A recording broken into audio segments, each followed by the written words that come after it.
She stared at the tiny porcelain cup between her palms, watching the steam curl upward as if it might carry her embarrassment away with it. The cafe was warm, softly lit, and far nicer than she'd expected when she'd agreed to meet him.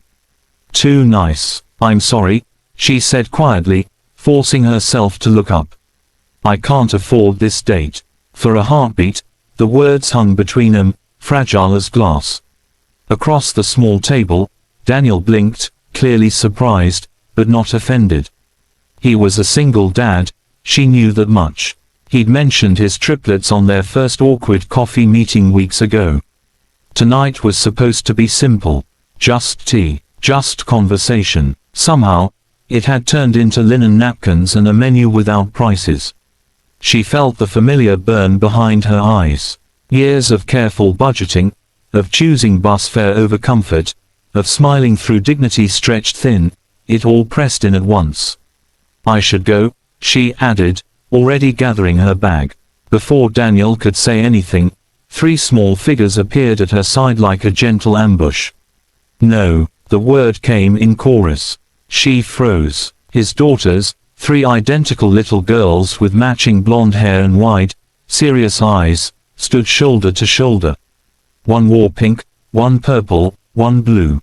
They looked like something out of a storybook, except their expressions were entirely real.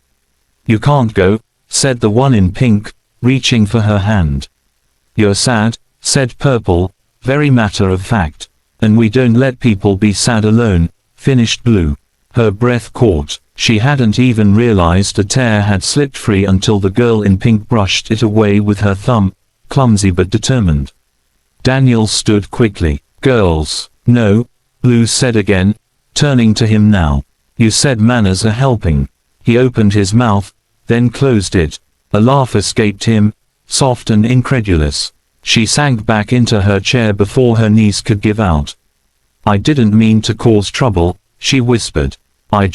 Sometimes life gets heavy. Purple nodded like someone far older than 4. Mom cried like that once. Daniel stiffened almost imperceptibly. Pink climbed into the empty chair beside her without asking. Daddy says money is loud but hearts are louder. That did it. She covered her face as the tears finally came, silent but unstoppable. Not from shame this time, but from something warmer. Kinder, unexpected. She felt small arms wrap around her waist. Then another, then another. The girls smelled faintly of soap and crayons. Daniel knelt in front of her. His voice was gentle, steady. You don't owe me anything. And you don't owe this place anything either. I suggested coming here. I can handle it. She shook her head. It's not that. I just hate feeling like I don't belong. He met her eyes. You belong here. Anyone who makes my girls care this much belongs. The waiter approached, uncertain, taking in the scene of 3 children hugging a crying woman while a man knelt nearby. Daniel stood. We'll have the check. And 3 extra desserts. 4. Pink corrected. She needs 1 too. The waiter smiled and nodded. Later, they sat outside on a bench, the city lights glowing softly around them.